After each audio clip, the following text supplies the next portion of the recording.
जो उनके राष्ट्रीय अध्यक्ष लालू जी, उनकी मानसिक जो संतुलन गड़बड़ा गया है। आज कोई बोल सकता है जी, दुनिया के सबसे बड़ा हॉस्पिटल पीएमसीएच दुनिया की, अगर हिम्मत है तो लोग रिपोर्ट कार्ड लालू जी के जारी करें, उनका मानसिक स्थिति ठीक है कि नहीं ठीक है।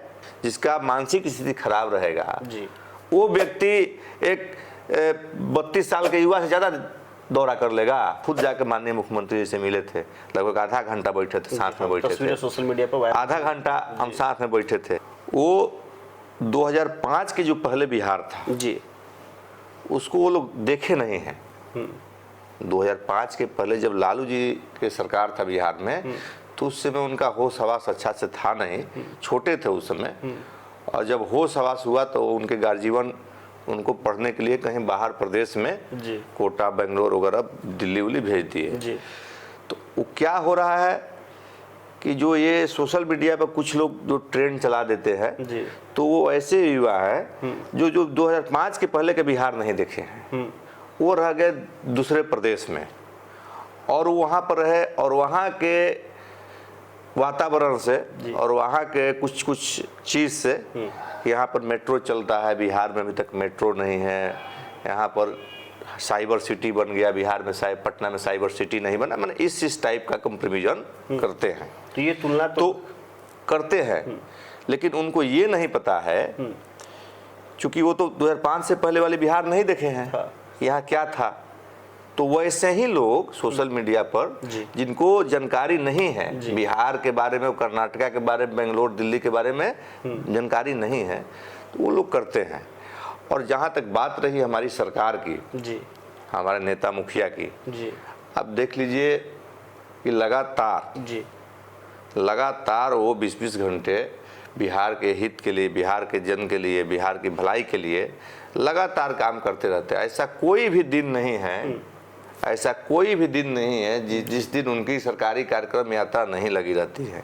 और हम तो आपके चैनल के माध्यम से कहेंगे कि आप और भी नेता को उठा लीजिए, उनके उम्र में और भी नेता की उम्र में बहुत फासले हैं, लेकिन जितना यात्रा वो करते हैं, जितना वो क्षेत्र में भ्रमण करते हैं, घूमते हैं, उतना वो लोग नहीं घूम पाते। लेकिन प्रिंस जी, यहाँ तो हम आपको रोकेंगे ना कि एक तरफ आप अपने नेता मुखिया की बात कर रहे हैं, वहीं दूसरी तरफ जिस 2005 के पहले की सरकार की बात कर रहे हैं, आज वही सरकार और वही नेता आज आपके मुखिया के ऊपर उंगली उठाते हैं। मानसिक तनाव उनका अच्छा नहीं है, मानसिक तनाव में जी रहे हैं, तमाम तरह की जो चीज़ें हैं देखने को मिलती है। तो इससे कैसे बचेंगे आप लोग? इससे जदयू अपने आप को कैसे बचाएगी? इसका जवाब विपक्ष के लोगों को कैसे दीजिएगा? हम जवाब दे रहे हैं जी। जो लोग माननीय नेता के मानसिक सवाल पर सवाल उठाते हैं स्थिति पर तो हम तेजस्वी जी को ही कहते हैं कि तेजस्वी जी का आज तो सोशल मीडिया पर सब कुछ दिखता है। कहीं भी एक कार्यक्रम जाना है तो तुरंत पोस्ट आ जाता है। आप उठाइए सोशल मीडिया तेजस्वी जी का और माननीय मुख्यमंत्री नीतीश कुमार जी का, आज दोनों लोग को देखिए कि तेजस्वी जी जब से ये सवाल कर रहे हैं हमारे नेता पर कि माने उनका मानसिक स्थिति खराब है, तब से और आज तक कि माननीय नेता नीतीश कुमार जी का रोज कितना दौरा रहता है और तेजस्वी जी के रोज कितना दौरा रहता है। जो व्यक्ति, हम आप ही लोग से पूछना चाहते हैं, आपसे बोलना चाहते हैं, जिसका मानसिक स्थिति खराब रहेगा, वो व्यक्ति एक 32 साल के युवा से ज्यादा दौरा कर लेगा, घूम लेगा, फिर लेगा, और सारे विकास के काम आप देख लीजिए, पटना से लेकर पूरे बिहार में मार्ग, पुल से लेकर रोड से लेकर इंफ्रास्ट्रक्चर का जाल बिछ रहा है। ऐसा रोज कोई दिन नहीं है जिस दिन बड़े बड़े 3 से 4 प्रोजेक्ट का माननीय मुख्यमंत्री जी सौगात नहीं दे रहे हैं। तो जब उनका दिमाग ही खराब हो गया है, ऐसे हो गया है, तो किस प्रकार से इतना बड़े बड़े प्रोजेक्ट से लेकर रोज प्रतिदिन 3-4 जगह दौरा लगा कार्यक्रम करते हैं, दौरा लगी रहती है, घंटों घंटों भाषण चलता है।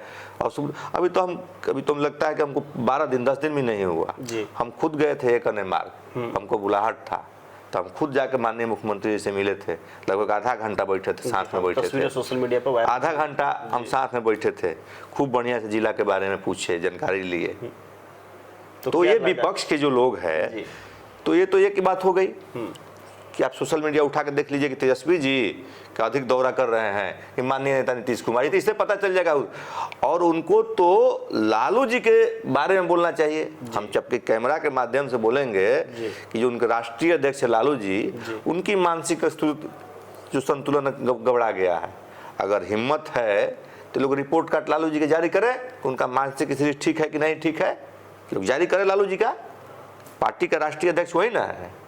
जिस प्रकार से राष्ट्रीय जनता दल में विगत के दिनों में घमासान हो रहा है, तरह तरह के अनर्गल बयानबाजी लोग कर रहे हैं, बताइए एक प्रधानमंत्री के प्रति, चूंकि कोई व्यक्ति चुनाव जीतता है तो उस समय सबका होता है, न कि उस पार्टी का होता है। ये तो एक प्रधानमंत्री के प्रति ऐसे माने रोड छाप भाषा का प्रयोग करना विपक्ष के नेता को, उनकी मानसिकता को दर्शाता है, उनकी मानसिकता को दर्शाता है। प्रधानमंत्री जी के अभी आए थे सिवान में, उनके प्रति जिस प्रकार तेजस्वी जी ने भाषा का प्रयोग किया, तो हम तो बोलें कि लालू जी का मानसिक स्थिति खराब है, उनका अगर हिम्मत है तेजस्वी जी और पूरे राजद परिवार में, तो उनका रिपोर्ट कर जारी करें।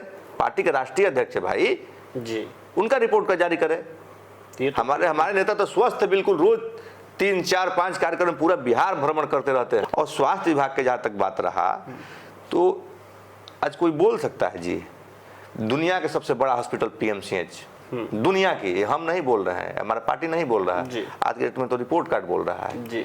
आज जिस प्रकार से स्वास्थ्य के क्षेत्र में काम हुआ है बिहार में, आज जिस प्रकार से स्वास्थ्य के आज 12 बजे को कहीं कुछ होता है तो कोनो प्राइवेट क्लिनिक में कोई डॉक्टर मिलता है, सब लोग सदर हॉस्पिटल जाता है, चाहे बिहिया का हो, चाहे शाहपुर का, चाहे पियरो का हो, चाहे कोइलवर का हो, चाहे बराड़ा का हो, सब लोग जाता है सदर हॉस्पिटल। तो आप सवालिया निशान नहीं खड़ा कर सकते हमारे स्वास्थ्य विभाग पर कि आज कुछ भी होता है, कभी भी होता है, तो चाहे 2 बजे रात को, चाहे 4 बजे, तो आप पहले सदर हॉस्पिटल जाते हैं।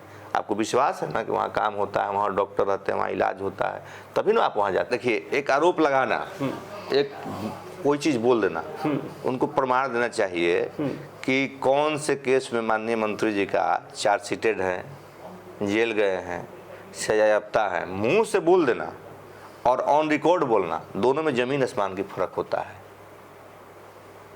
न्यायालय है हमारे देश में, संविधान है, न्यायालय है। किसी के ऊपर केस होता है तो चार्जशीट होता है, लोग जेल जाता है, तो उसका कोई केस उस नंबर होगा, चार्जशीट नंबर वगैरह होगा, कुछ होगा ना, उसको उनको लाकर बोलना चाहिए था, ठीक है। और हमारे देख लीजिए पुराना रिकॉर्ड आप देखे होंगे, लोकसभा में माननीय मुख्यमंत्री जी के वायरल हो रहा था कि समता पार्टी से हम लोग का नियम बनाए थे कि कोई भी चार्जशीटेड व्यक्ति पार्टी में नहीं रहेगा, और हम उस बात को फॉलो करते हैं। लालू जी यादव में हिम्मत है तो फॉलो, उस समय बोले थे, 90 के दशक में बोले थे माननीय नेता, उस समय की बातें हैं, तो हम लोग तो उस समय से कार्रवाई करते हैं। 2014 में जो चीज़ें घटनाएं घटित हुई आपके साथ, तो लगता है कि उस समय जो सरकार थी वो सही डिसीजन ली, क्योंकि उस समय जो अधिकारी थे आपके द्वारा आरोप भी लगाया गया था कई तरह के, तो क्या लगता है कि जो उस वक्त जो कार्रवाइयाँ हुई और जो आज जो कार्रवाइयाँ हो रही हैं सही हो रही है? देखिए उस समय की एक एक्सीडेंटल घटना हम लोग बोल सकते हैं जी, कि उस तरीके का घटना होता नहीं है, रेयर ऑफ रेयर केस में वैसा हो जाता है कभी, तो उस समय पूरे जिले के लिए बहुत बड़ी घटना थी। हाँ, भोजपुर वासी से लेकर पूरे बिहार के लोग जानते हैं उस घटना के लेकर, चूँकि 7 दिन पूरा आरा बंद था और 1 दिन पूरा बिहार बंद था। तो उस समय जो घटनाएं हुई थी, उस समय जीतन राम मांझी जी मुख्यमंत्री थे, हमारे नेता पार्टी के राष्ट्रीय अध्यक्ष थे। तो संगठन का कार्यकर्ता सम्मेलन हो रहा था रमना स्टेडियम में जिस प्रकार से, तो दीपक रंजन जी करके यहाँ पर एएसपी थे, उनका पहला पोस्टिंग था यहाँ पर आरा में। तो कुछ चीज़ें को समझ नहीं पाए, वो या उनको कोई बोले तो बरगरा दिया, तो वो घटना हुई, रात में जाकर घर से उठा लेना, फिर मारपीट करना।